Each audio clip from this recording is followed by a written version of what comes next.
अर्जुन उस दिन किसी पुराने सप्लायर से मिलने गया था। काम छोटा था, पर जगह पुरानी।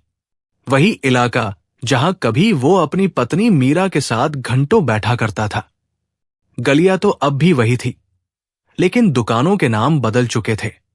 कई घरों की दीवारें नए रंगों से सजी थी, मगर उन ईंटों के बीच दबे हुए उसके अपने अतीत की कुछ यादें अब भी सांस ले रही थी। कार से उतरते ही उसे ऐसा लगा मानो वो समय की सुरंग से निकलकर किसी पुराने दौर में लौट आया हो।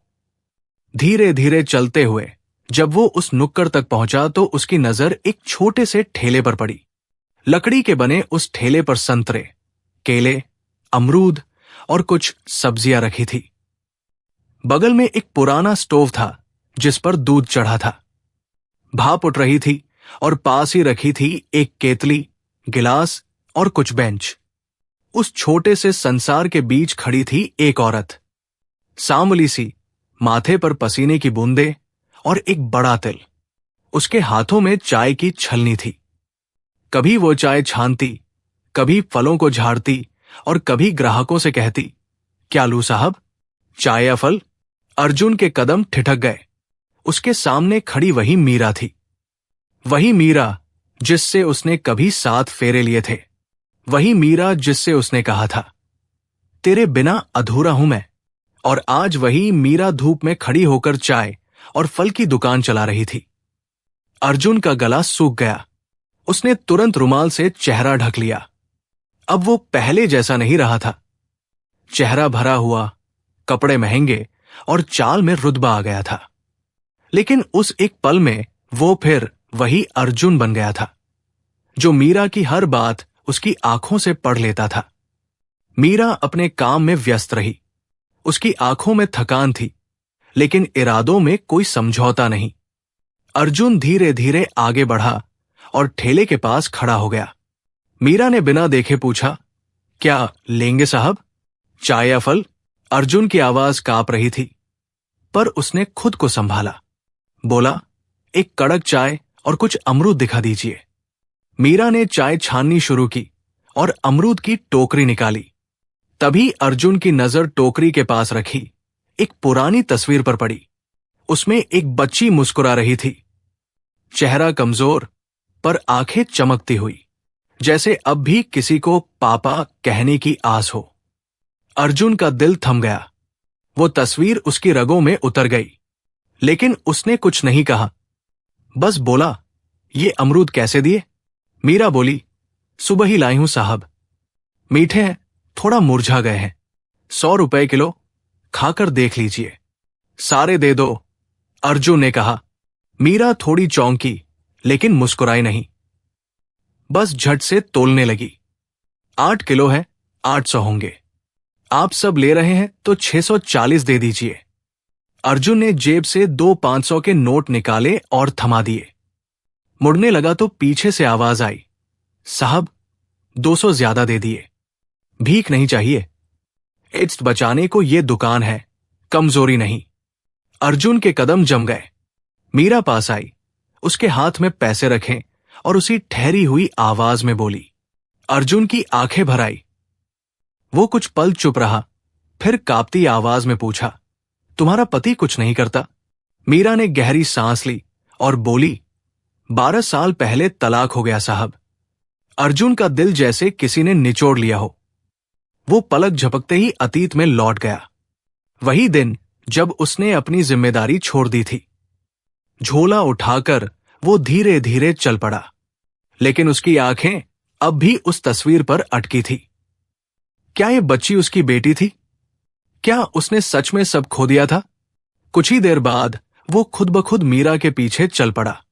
संकरी गली, झूलते तार, दीवारों पर उखड़े पोस्टर और हर दरवाजे पर थकी हुई जिंदगी। मीरा जहां जाकर रुकी, वो घर टूटा फूटा सा था।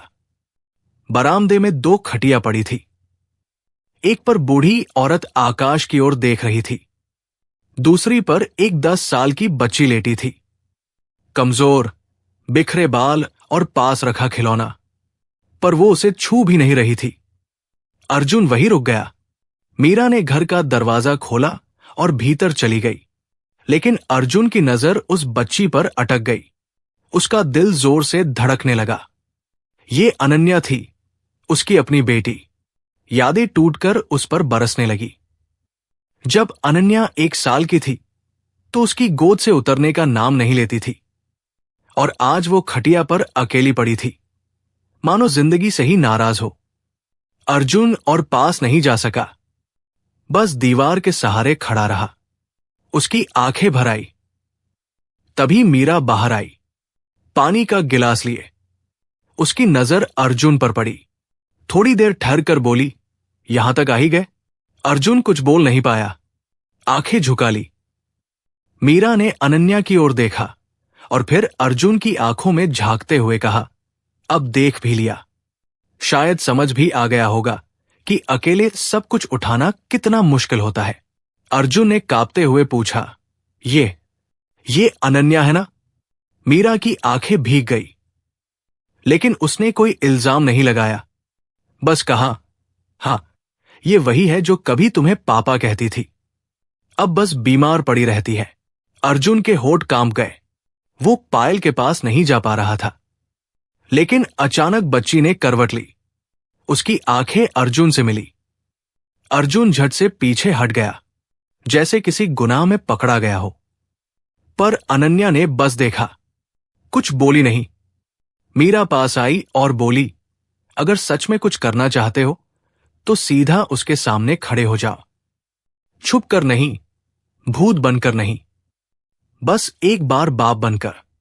अर्जुन के कदम कांप रहे थे, लेकिन वो धीरे धीरे आगे बढ़ा। अनन्या के सामने घुटनों के बल बैठ गया। उसकी आंखों से आंसू बह निकले। उसने कांपती आवाज में कहा, बहुत बड़ी गलती कर दी मैंने। तुम्हें भी छोड़ दिया, तुम्हारी मां को भी। बस एक बार मुझे माफ कर दो बेटा। अनन्या चुप रही। उसकी आंखों में खालीपन था, जैसे पूछ रही हो, इतने साल कहाँ थे पापा? कुछ पल की खामोशी के बाद उसने धीरे से हाथ बढ़ाया, अर्जुन के आंसुओं से भीगे चेहरे को छुआ, और फिर अचानक गले लग गई। अर्जुन ने उसे सीने से चिपका लिया। बरसों का दर्द टूटकर बाहर आ गया। मीरा पास खड़ी थी। उसकी आंखें भीग चुकी थी। वो कुछ नहीं बोली, बस बेटी के सिर पर हाथ फेर दिया। रात अर्जुन सो नहीं सका। करवटें बदलता रहा। आंखों के सामने बार बार वही पल घूमता रहा। अनन्या का गले लगना और मीरा की चुप निगाहें। उसने तय किया, अब वो सिर्फ देखकर नहीं लौटेगा, अब वो पापा बनकर लौटेगा। अगली सुबह वो बाजार गया। किताबें, दवाइयां, दूध, फल और खिलौने खरीदे। फिर एक छोटी दुकान पर गया। वहां से कुछ चूड़ियां, बालियां और एक मंगलसूत्र लिया। कोई कीमती गहना नहीं, पर उसमें अधूरे रिश्ते की भरपाई थी। दोपहर ढलते ही वो मीरा के घर पहुंचा। गली अब भी वैसी ही थी, लेकिन आज उसके कदमों में आत्मविश्वास था। अनन्या खटिया पर बैठी कॉपी में कुछ लिख रही थी। उसे देखते ही बोली, पापा। अर्जुन रुक नहीं सका। वो दौड़कर उसे गोद में उठा लिया। इस बार बच्ची हिचकी नहीं, जैसे भरोसा हो गया हो कि अब ये गले लगना हर दिन होगा। मीरा दरवाजे पर खड़ी थी, चुपचाप देख रही थी। अर्जुन ने सारे सामान रखे और जेब से वो पैकेट निकाला। बोला, ये तुम्हारे लिए। मीरा ने पैकेट खोला। चूड़ियों के बीच रखा मंगलसूत्र देखकर उसकी आंखें भर आई। अर्जुन पास आया और धीरे से बोला, अगर माफ कर सको तो इस बार सिर्फ बेटी को नहीं, मुझे भी अपना बना लो। मीरा कांप रही थी। बोली, अगर आज के बाद वही गलती की तो ये चूड़ियां फिर कभी नहीं पहनूंगी। अर्जुन की आंखें झुक गई। बोला, अब अपने आप से भी कोई झूठ नहीं बोलूंगा। उस शाम घर के भीतर पहली बार तीनों की हंसी गूंजी। अनन्या अपनी किताबों के पन्ने पलट रही थी। बीच बीच में अर्जुन को देखकर मुस्कुरा रही थी। मीरा रसोई में थी। चूल्हे पर चाय चढ़ी थी और चूड़ियों की छनक सुनाई दे रही थी। अर्जुन खिड़की के पास बैठा था। चेहरे पर शांति थी। कई सालों बाद उसने महसूस किया, यही उसकी असली दौलत है। लेकिन कहानी यही खत्म नहीं हुई। अगले दिन अर्जुन अपने कारोबार पर गया। उसका बड़ा भाई सामने आया। गुस्से में बोला, कहा था तू, दुकान का काम रुका है। अर्जुन शांत आवाज में बोला, अब यह दुकान मेरी मर्जी से चलेगी, इंसानियत के साथ, बेटी की हंसी और पत्नी की इज्जत के साथ। भाई हक्का बक्का रह गया। उसने पहली बार अर्जुन को इतने दृढ़ इंसान की तरह देखा।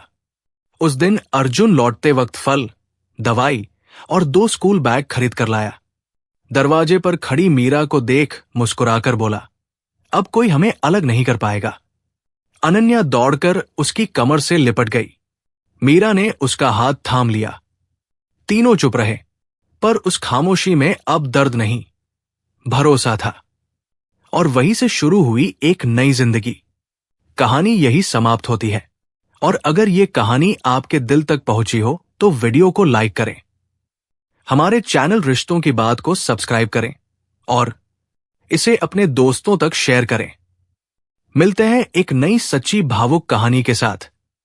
तब तक अपनों का ख्याल रखें, रिश्तों की कीमत समझें। जय हिंद।